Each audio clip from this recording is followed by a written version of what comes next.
करेंगे यहाँ पर, तो जल्द से जल्द यहाँ पर आंसर की आप मिला लीजिए। यहाँ पर सेट ई है केमिस्ट्री का। तो यहाँ पर हम देखेंगे कि पहला क्वेश्चन है कि NaCl के जलीय घोल के वैद्युत अपघटन से कैथोड पर निम्नलिखित में से मुक्त होता है। तो यहाँ पर हम देखेंगे कि जलीय विलयन है, तो एक यहाँ पर कैथोड लेंगे और एक यहाँ पर, और ये घोल में क्या होगा, NaCl का घोल होगा। तो कैथोड पर क्या होता है, माइनस होता है, और एनोड पर प्लस होता है। तो सोडियम यहाँ पर जो होगा, सोडियम पर प्लस चार्ज होता है, तो ये माइनस के तरफ जाएगा। और यहाँ पर जो क्लोरीन है, ये क्लोरीन कहाँ जाएगा, प्लस के तरफ यहाँ पर जाएगा। तो यहाँ पर है कि वैद्युत अपघटन से कैथोड पर निम्नलिखित में से कौन मुक्त होता है, तो कैथोड पर कौन होगा, यहाँ पर सोडियम होगा। तो इस तरह से पहला का बी जो आंसर है सही हो जाएगा। अब यहाँ पर हम देखेंगे निम्नलिखित में से विलयन में वैद्युत का संचालन करते हैं। तो वैद्युत का संचालन क्या करता है, वैद्युत अपघट्य। तो यहाँ पर ए जो आंसर है दूसरा का सही होगा यहाँ पर। अब यहाँ पर हम देखेंगे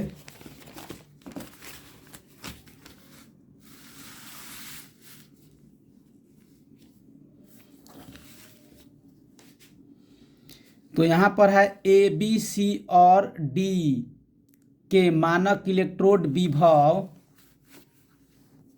-3.05 वोल्ट है, कोमा -1.66 वोल्ट है, -0.40 वोल्ट है, और यहाँ पर प्लस 0.8 वोल्ट है।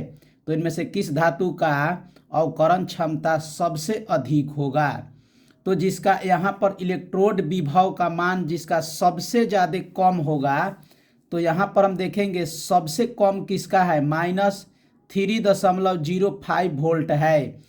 तो यहाँ पर ए का जो होगा -3.05 वोल्ट है, तो ऑप्शन क्या हो जाएगा, ए होगा यहाँ पर तीसरा का। अब यहाँ पर देखेंगे किसी चालक के सेल का यहाँ पर सेल स्थिरांक होता है, किसी चालकत्व के सेल का सेल स्थिरांक होता है। तो सेल स्थिरांक को यहाँ पर हम x से डिनोट करते हैं, तो x बराबर L/A।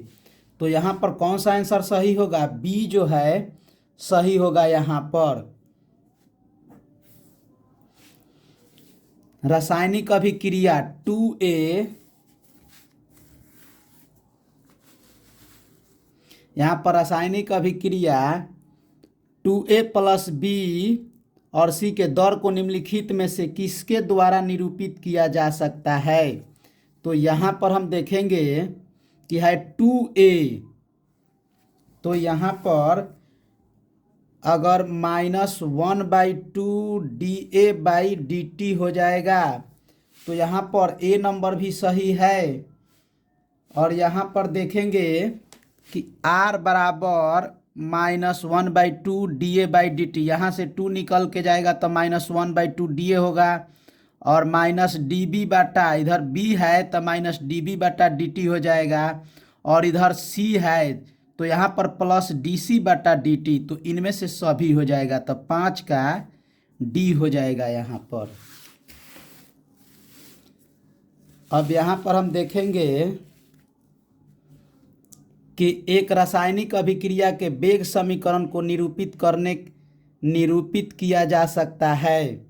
तो वेग बराबर यहाँ पर दिया है kb²। यदि एक सांद्रण को स्थिर रखकर b का सांद्रण 3 गुना कर दिया जाए तो वेग होगा। तो यहाँ पर हम देखेंगे कि क्वेश्चन में है कि सांद्रण को a के सांद्रण को स्थिर रखकर, तो यहाँ पर a को हम स्थिर रखेंगे और b के सांद्रण को 3 गुना यहाँ पर बढ़ाएंगे। तो यहाँ वेग बराबर हो जाएगा k, और यहाँ a को स्थिर रख के और यहाँ b को हम कितना कर देंगे 3 गुना, और इसका स्क्वायर है यहाँ पर कोटि है, तो कितना हो जाएगा 3 के स्क्वायर 3 के 9 गुना। तो यहाँ पर डी जो आंसर होगा, ऑप्शन जो होगा सही होगा। अब यहाँ पर हम देखेंगे किसी रासायनिक अभिक्रिया का वेग स्थिरांक निम्नलिखित में से किस पर निर्भर करता है। तो यहाँ ताप पर निर्भर करेगा। रासायनिक अभिक्रिया का वेग स्थिरांक ताप पर निर्भर करेगा। अलग अलग तापमान पर वेग स्थिरांक अलग अलग होगा यहाँ पर। तो तापमान, यहाँ ताप जो होगा ए नंबर ऑप्शन 7 का होगा यहाँ पर।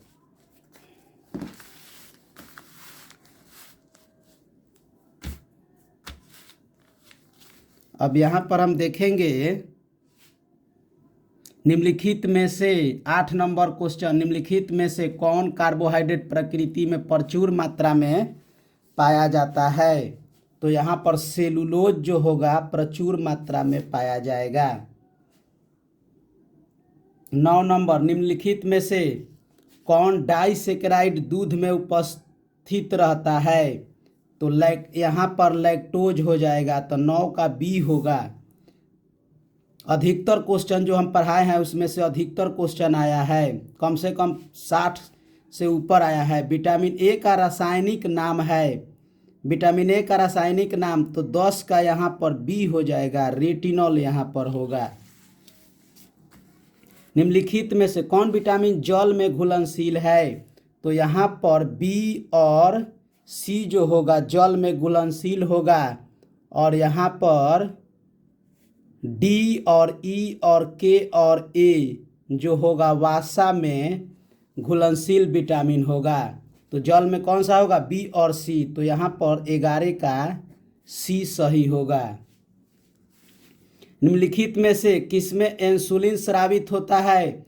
तो इंसुलिन जो होगा अग्नाशय में स्रावित होता है। तो 12 का बी जो आंसर हो, ऑप्शन जो होगा सही होगा। विटामिन ई की कमी से निम्नलिखित में से कौन सा रोग होता है। तो विटामिन ई की कमी से निम्नलिखित में से कौन रोग होगा। तो जनन क्षमता की कमी। 13 का सी जो आंसर होगा यहाँ पर सही।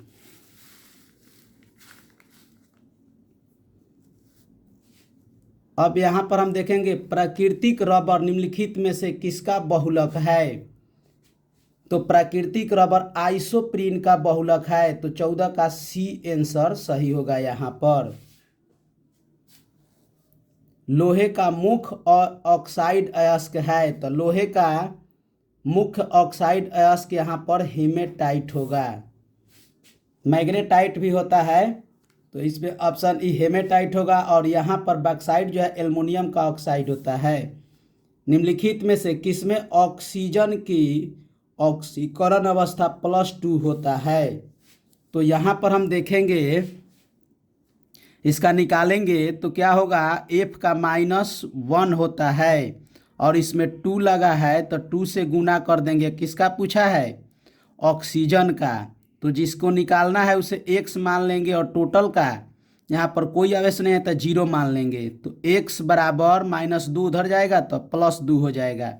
तो क्या हो जाएगा यहाँ पर ए नंबर जो ऑप्शन होगा सही होगा 16 का।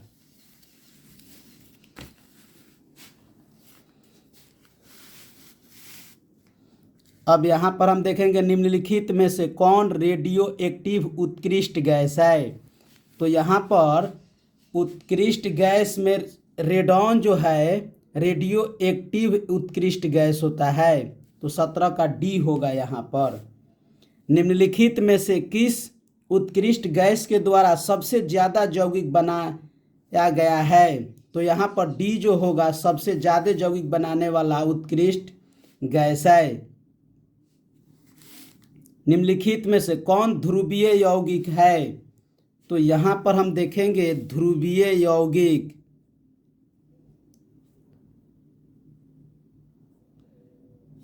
और यहाँ पर SO3 है। SO3 और यहाँ पर F कितना 3 F है, तो इसका भी sp2 होगा। और यहाँ पर जो है एक CO2 तो इसमें कोई अयुग्मित इलेक्ट्रॉन तीनों में नहीं है, इसमें अयुग्मित इलेक्ट्रॉन है, तो क्या होगा sp2 संकरण होगा, तो ये क्या हो जाएगा ध्रुवीय यौगिक होगा। तो यहाँ पर 19 का ए जो ऑप्शन होगा सही होगा यहाँ पर।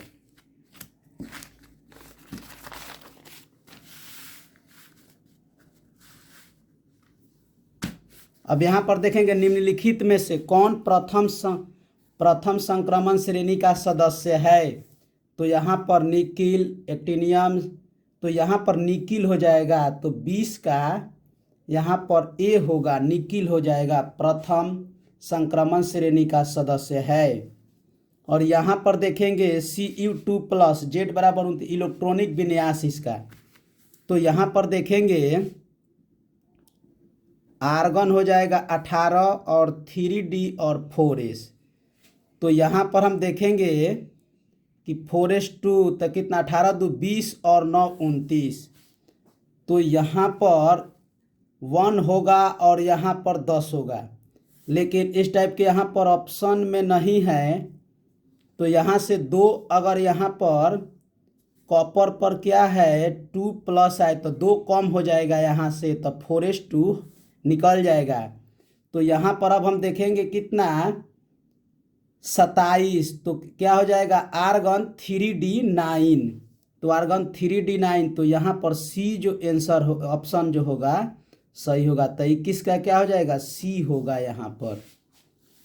अब हम देखेंगे निम्नलिखित में से किसके ऑक्सीकरण से एसीटोन प्राप्त होता है। तो यहाँ पर 22 का सी होगा यहाँ पर, CH3CHO से इससे क्या होता है एसीटोन प्राप्त होगा, इसे हम रिएक्शन कराएंगे तो एसीटोन प्राप्त होगा।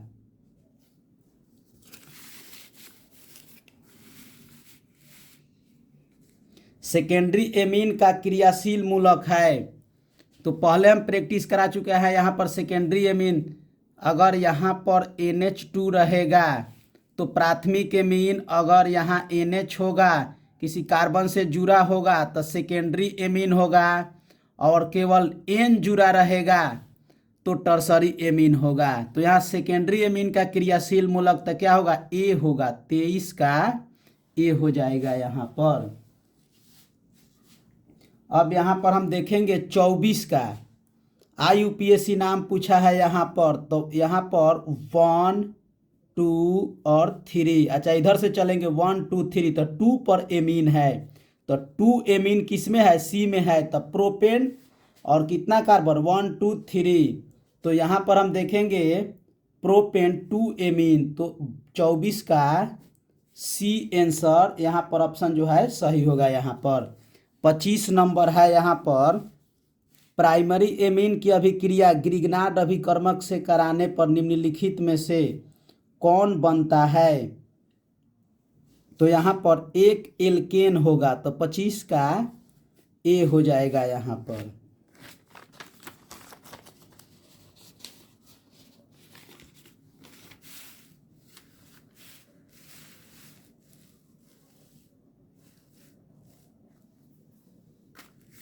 अब यहाँ पर देखेंगे 26 का निम्नलिखित में से सबसे प्रबल क्षारीय कौन है। तो सेकेंडरी एमीन होगा जो सबसे प्रबल क्षारीय होगा यहाँ पर, तो यहाँ पर NH जो लगा होगा क्या होगा सेकेंडरी एमीन होगा, तो सबसे, तो यहाँ बी जो आंसर होगा यहाँ पर, तो 26 का बी हो जाएगा यहाँ पर। सेकेंडरी एमीन इससे जुड़ा है तो प्रबल क्षार होगा यहाँ पर। निम्नलिखित में से कौन हिंसबर्ग अभिकर्मक है। तो यहाँ पर हम देखेंगे 27 का बेंजीन सल्फोनिक अम्ल, तो 27 का ए हो जाएगा यहाँ पर। अब देखेंगे यहाँ पर जब एसीटामाइड की अभिक्रिया ब्रोमीन तथा पोटेशियम हाइड्रोक्साइड से कराई जाती है तो निम्नलिखित में से कौन बनता है। तो यहाँ पर एसीटामाइड की अभिक्रिया ब्रोमीन से कराते हैं तो क्या बनता है मेथिल एमीन। तो यहाँ पर 28 का बी ऑप्शन सही होगा। एंजाइम होते हैं, एंजाइम होते हैं, क्या होगा? प्रोटीन होगा यहाँ पर। तो 29 का सी ऑप्शन सही होगा यहाँ पर। निम्नलिखित में से कौन ईथर है? तो यहाँ पर हम देखेंगे ईथर का ROR होगा। ईथर का ROR ईथर है, तो ऑप्शन किस में है? सी में है, तो यहाँ सी हो जाएगा। बेंजीन डाई एजोनियम क्लोराइड के जलीय विलयन को गर्म करने पर निम्नलिखित में से कौन प्राप्त होता है? तो यहाँ पर बेंजीन डाई एजोनियम क्लोराइड को जलीय विलयन से को गर्म करेंगे तो फिनॉल प्राप्त होता है। तो 31 का सी यहाँ पर सही होगा।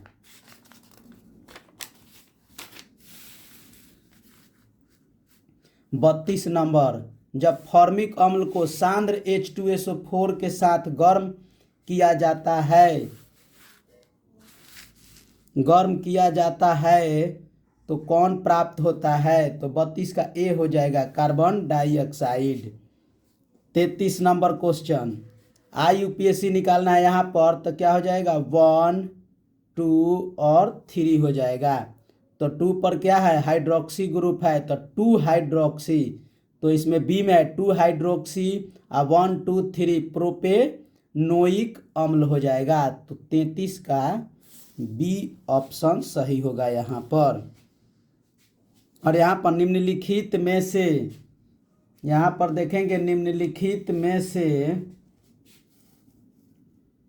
टॉलेन का अभिकर्मक है, तो यहाँ पर चांदी होना चाहिए। चांदी जो इसमें सिल्वर दोनों में है, तो इसमें अमोनिया भी है, तो निम्नलिखित में से कौन टॉलेन का अभिकर्मक है? तो यहाँ पर ए ऑप्शन सही होगा, क्योंकि इसमें अमोनिया है। अब यहाँ पर देखेंगे 35 नंबर, निम्नलिखित में से कौन कैनिजारो अभिक्रिया, पहले हम प्रैक्टिस करा चुके हैं कैनिजारो अभिक्रिया, तो क्या हो जाएगा? इसमें 35 का बी जो ऑप्शन यहाँ पर होगा ऑप्शन सही होगा। प्रथम कोटि की अभिक्रिया के लिए अर्ध आयु, तो इसमें अगर हम देखेंगे कि प्रथम कोटि की अभिक्रिया, तो प्रथम कोटि की अभिक्रिया प्रारंभिक सांद्रण पर निर्भर नहीं करता है। तो यहाँ पर हम देखेंगे कि T½ बराबर 0.693/K होता है यहाँ पर। तो दर स्थिरांक पर निर्भर करता है, सांद्रता पर निर्भर नहीं करता है। तो इसमें क्या हो जाएगा? या शून्य कोटि की अभिक्रिया, अगर देखेंगे शून्य कोटि की अभिक्रिया 1/Tx बटा यहाँ पर T हो जाएगा, T½ बराबर x/T। तो यहाँ पर हम देखेंगे दर स्थिरांक पर निर्भर करता है, लेकिन सांद्रता पर निर्भर नहीं करता है। तो प्रारंभिक सांद्रता पर निर्भर नहीं करता है, तो 36 का बी ऑप्शन सही होगा यहाँ पर। अब यहाँ पर हम देखेंगे हैबर विधि से अमोनिया के निर्माण में निम्नलिखित में से कौन उत्प्रेरक का प्रयोग होता है? तो लोहे का महीन पाउडर, तो 37 का ए नंबर सही होगा यहाँ पर।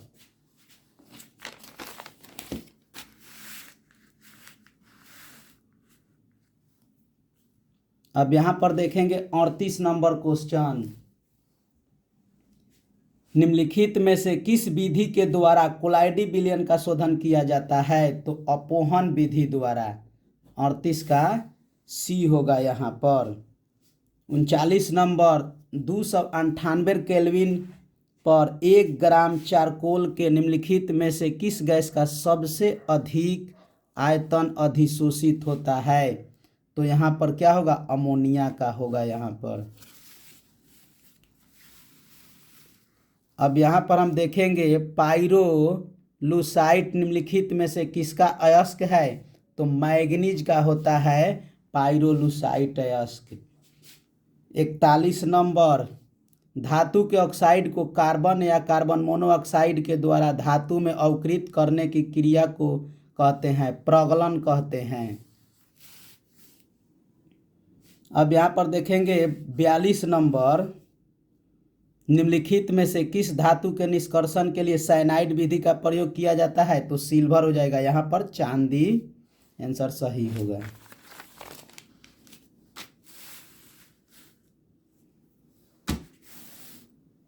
निम्नलिखित में से किसमें एस्टर बंध होता है? तो एस्टर बंध किसमें होता है? टेरिलीन में। तो ए होगा 43 का ए ऑप्शन यहाँ पर सही होगा। निम्नलिखित में से कौन ताप दृढ़ प्लास्टिक है? यहाँ पर निम्नलिखित में से कौन ताप दृढ़ प्लास्टिक है?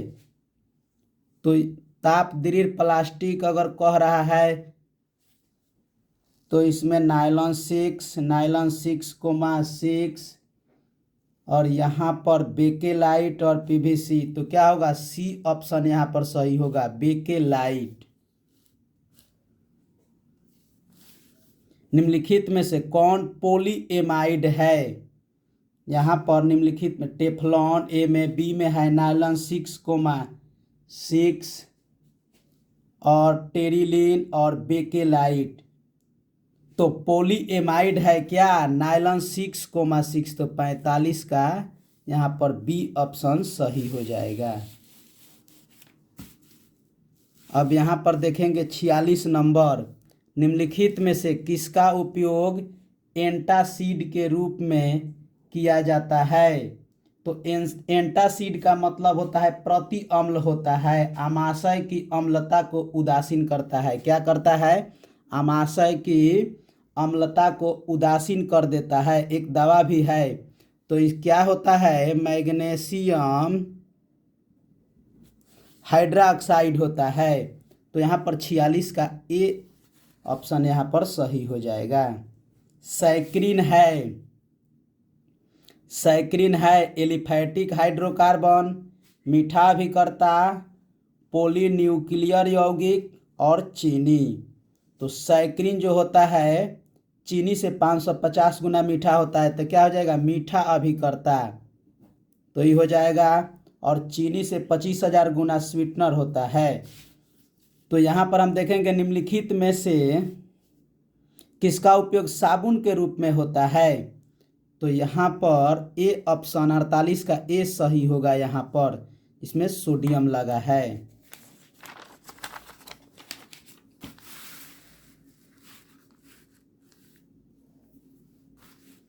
निम्नलिखित में से कौन प्रति ऑक्सीकारक है? लेसिथिन, सिट्रिक अम्ल, विटामिन ए, इनमें से सभी। तो 49 का डी ऑप्शन यहाँ पर सही हो जाएगा, इनमें से सभी। 50 नंबर क्वेश्चन है, इसका IUPAC नामकरण करना है। तो यहाँ पर हम देखेंगे, अगर इधर से चलते हैं तो 1, 2 और 3।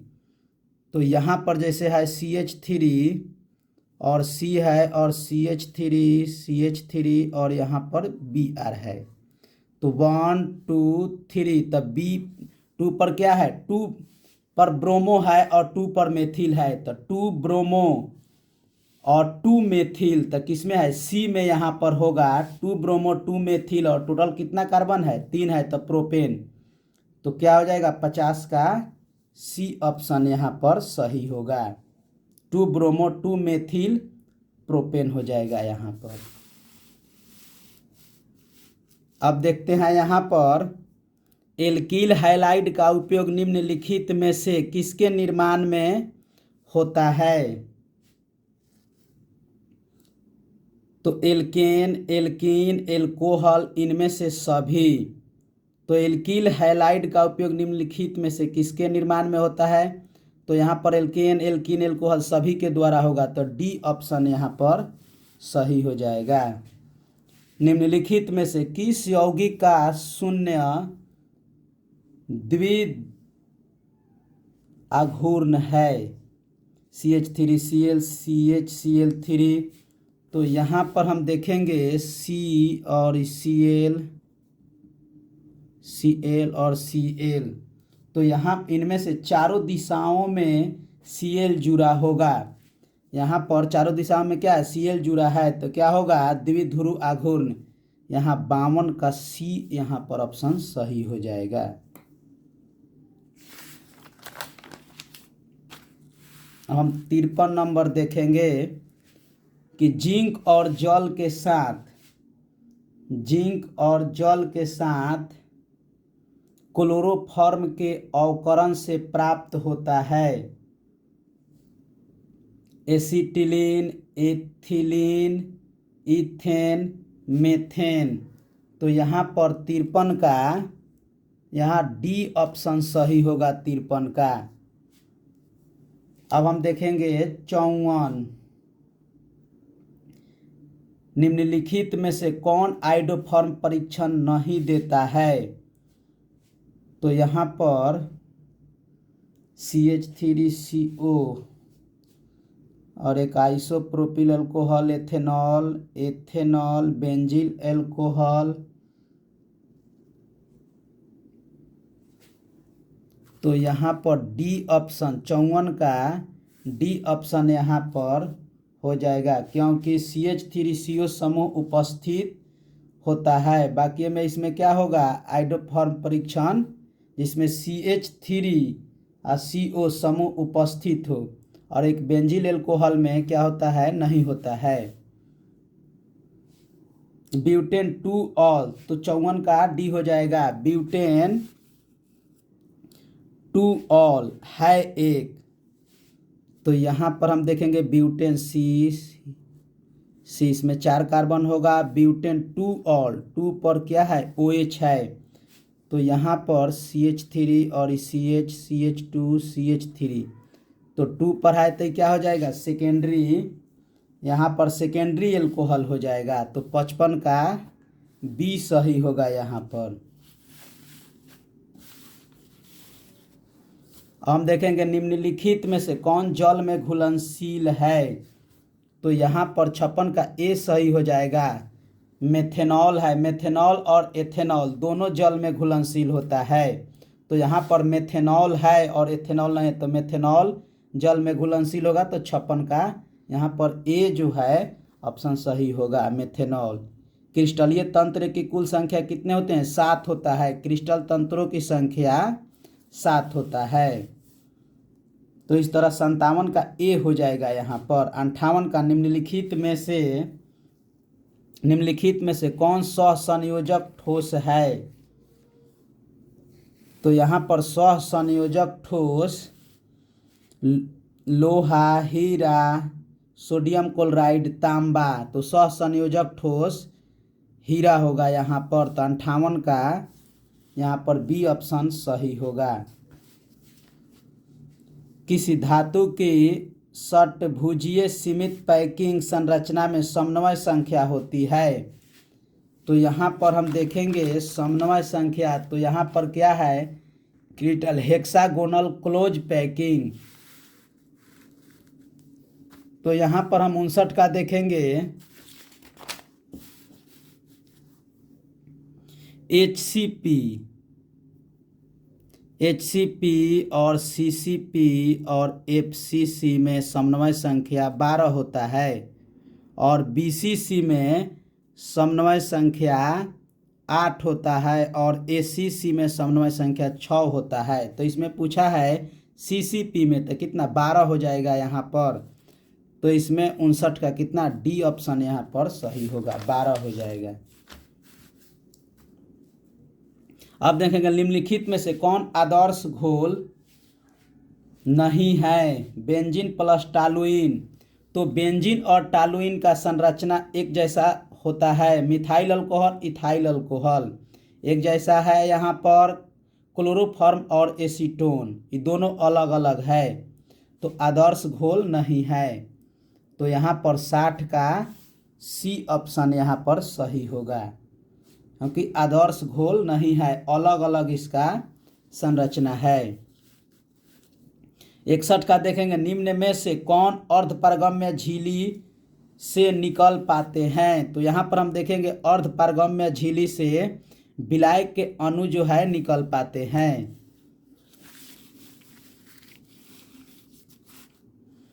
अब यहाँ पर हम देखेंगे 62 नंबर, यदि 18 ग्राम ग्लूकोज को 1000 ग्राम घोलक में घुलाया जाता है तो उस घोल को कहते हैं। तो यहाँ पर हम देखेंगे मोलालता निकालेंगे तो WB गुने 1000 और बटा MB गुने 1000। अब यहाँ पर हम क्या करेंगे, इसका दिया है 18 ग्राम तो 18 हो जाएगा यहाँ पर, और 1000 और बटा ग्लूकोज का कितना होता है मोलर द्रव्यमान 180 गुने 1000 ग्राम दिया है यहाँ पर। 1000 से 1000 कट जाएगा, 18 दहा के 180 तो कितना 1/10 हो रहा है। भाग देंगे तो कितना हो जाएगा 0.1 मोल होगा। तो यहाँ पर 62 का बी ऑप्शन यहाँ पर सही होगा, 0.1 मोल हो जाएगा। अब यहाँ पर हम 63 नंबर देखेंगे, निम्नलिखित में से किसका क्वथनांक सबसे अधिक होगा। तो जल में 1% ग्लूकोज, जल में 1% सुक्रोज, जल में 1% यहाँ पर NaCl होगा, और जल में 1% यूरिया होगा। तो यहाँ पर देखेंगे कि जल में क्या होगा, ये टूट जाएगा यहाँ पर, अब बाकी ये जल में नहीं टूटेगा। तो यहाँ पर NaCl है, NaCl क्या है, जल में नहीं टूटेगा तो क्या क्वथनांक सबसे अधिक होगा। तो 63 का यहाँ पर सी ऑप्शन सही होगा यहाँ पर। अब 64 नंबर हम देखेंगे, ये दोनों टूट जाएगा यहाँ पर, सोडियम और क्लोरीन टूट जाएगा 2 पार्ट में, बाकी ये ग्लूकोज, सुक्रोज और यूरिया नहीं टूटेगा। तो इसलिए इसका क्वथनांक सबसे अधिक होगा। तो सी ऑप्शन यहाँ 63 का हो जाएगा। निम्नलिखित संक्रमण तत्व के आयनों में कौन अनुचुंबकीय है। तो अनुचुंबकीय यहाँ 64 का बी नंबर यहाँ पर ऑप्शन सही हो जाएगा, कॉपर 2+।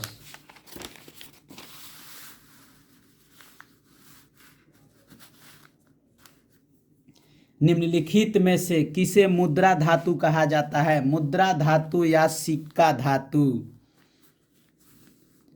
जितना क्वेश्चन अधिकतर इसमें से लगभग 90% क्वेश्चन ला रहा है जो हम पढ़ाए हैं।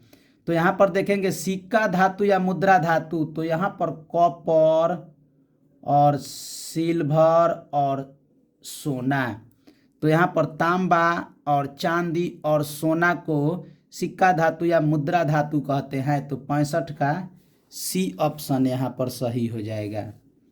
समन्वय यौगिक के लिए सबसे पहला महत्वपूर्ण सिद्धांत किसने दिया। समन्वय यौगिक के लिए सबसे पहले बर्नर जी दिए थे यहाँ पर। तो 66 का सी हो जाएगा यहाँ पर। अब यहाँ पर हम देखेंगे निम्नलिखित में से कौन एक द्विक लवण का उदाहरण है। तो द्विक लवण ऐसा लवण होता है जिसे जल में घोलने पर अपने आयनों में पूर्ण रूप से टूट जाता है यहाँ पर। तो ब्लीचिंग पाउडर द्विक लवण नहीं है यहाँ पर। देखेंगे तो ये क्या होगा, जटिल लवण है K4Fe और हाइपो, तो यहाँ पर पोटास एलम हो जाएगा K2SO4 और इंटू Al2SO4 के होल थराइस इंटू 24H2O। इसको जल में घोलेंगे पोटास एलम, या इसे हम फिटकिरी भी कहते हैं। तो 67 का डी ऑप्शन यहाँ पर सही हो जाएगा।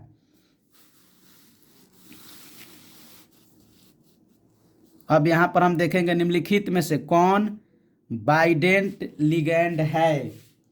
बाइडेंट लिगैंड तो EDTA एथिलीन डाइएमीन, और सी में है एसीटेट आयन,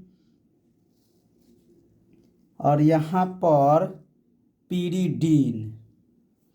तो हम देखेंगे बाइडेंट माने द्विदंती लिगैंड, तो यहाँ पर 68 का बी ऑप्शन यहाँ पर सही हो जाएगा। एथिलीन डाइएमीन NH2CH और यहाँ पर CH और NH2 हो जाएगा।